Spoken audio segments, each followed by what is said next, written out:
has finally realized that no amount of shots and mask mandates and lockdowns will ever eradicate COVID completely.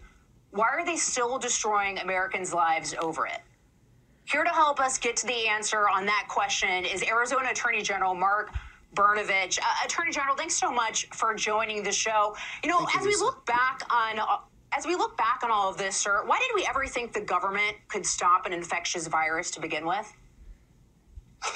Well, Lisa, we have faced challenges as a country in the past. And one thing that we've always done is risen to the challenge because we're Americans and the Constitution cannot be masked, distanced, or canceled. And it's one of the reasons why I filed the first lawsuit in the entire country challenging Joe Biden's unconstitutional mandates.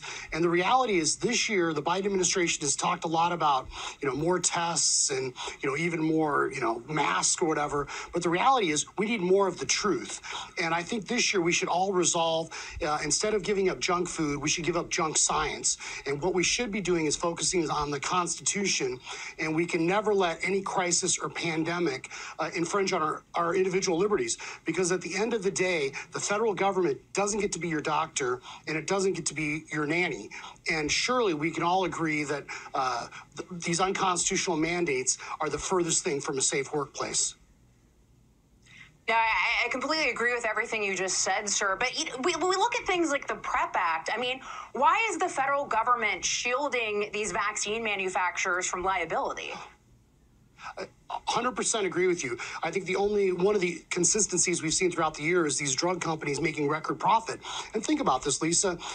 Aspirin is the wonder drug, right? If you have a heart attack, it can save your life. It helps people with arthritis. But aspirin has side effects. Every single medication has side effects. And yet we can't talk about the risks, the pros, the cons, the cost-benefit analysis when it comes to the vaccines.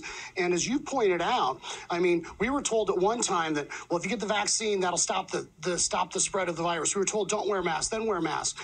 And the reality is that now that Christmas is over, I think we're all hoping that Dr. Fauci returns to the North Pole and helps in Santa's workshop instead of helping with these unconstitutional mandates. And that's clearly what they are. And we've seen all this inconsistency coming out of the Biden administration.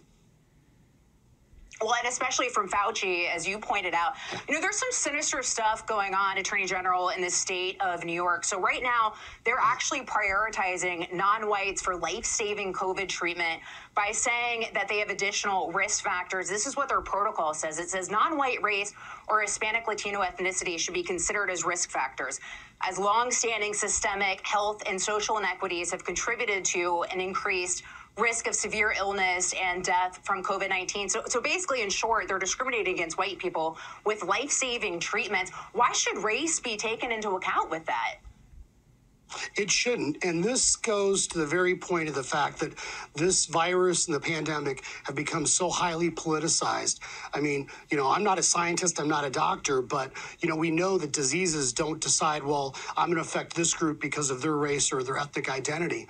And it does break my heart as a first-generation American that the Biden administration and so many people on the left are basically shredding the Constitution in the process of what they're trying to accomplish. And so clearly, this is all about woke culture, and we've seen this on several fronts, and whether it's essentially socializing our economy, attempts to nationalize our election, and now using this pandemic to essentially have the federal government control our daily lives and cede all this power to Washington, D.C. It's unconstitutional, and that's why I'm fighting it every day. And what the Biden administration is doing really is endangering all of our individual liberties. And, where's the ACLU? Where are all these left-wing groups that are so concerned usually about our medical privacy and about pushing back against government overreach, and yet they're silent now? No, totally. And you might not be a doctor or scientist, but you have common sense, which is something that Fauci lacks, that Biden lacks. And you're talking about the Constitution. So you tweeted this yesterday. You tweeted, "Victory. A federal judge just blocked President Biden's overreaching COVID-19 mandates that unlawfully require masks on toddlers and COVID-19 vaccines for staff and volunteers and Head Start programs. Our office will continue to fight all of the COVID-19 vaccine mandates." Sir, the Supreme Court is going to be hearing oral arguments this week on two of the federal mandates for large employers as well as for health officials or for health employees, rather, what do you expect to hear from the Supreme Court? I mean, we've seen them actually rule in favor of some of these state mandates as well as some of the local mandates. What do you expect to see from the Supreme Court on these? Well, I expect and I hope the Supreme Court recognizes that nowhere in the Constitution, that brilliant document that our framers gifted to us, does the president, any president, Republican, Democrat, Independent, have the authority to do what the Biden administration is trying to do. And so they are essentially using this crisis, using the pandemic, to have powers that are not only not in the Constitution, but quite frankly are unprecedented. I mean, think about this, Lisa. If there's a health crisis, that's the Biden administration's rationale. Does that mean that because we have an obesity crisis in this country that the Biden administration can ban contractors from having their employees eat Mexican food? Or if you're in a Head Start program, you can't have pizza in your school? I mean, think about the ludicrous results that'll happen if we allow this unconstitutional precedent to stand. And that's why I think our office and I have been involved in every major lawsuit now against the Biden administration, and I'm going to keep fighting. Those are the tools in my toolbox, and we're going to take it all the way to the Supreme Court. And sometimes, the moral arc of the universe is long, but it does bend towards justice, and I think it does bend towards the Constitution. So I fully expect the Supreme Court to strike down the various unconstitutional mandates that the Biden administration is trying to implement, because they're not only unconstitutional, they're really unsensical. I agree with you, sir. I appreciate your fight, and let's pray that certainly happens out of the Supreme Court. I mean, they've completely reshaped our society. Thank you for what you do. Appreciate it. Thank you, Lisa. So let's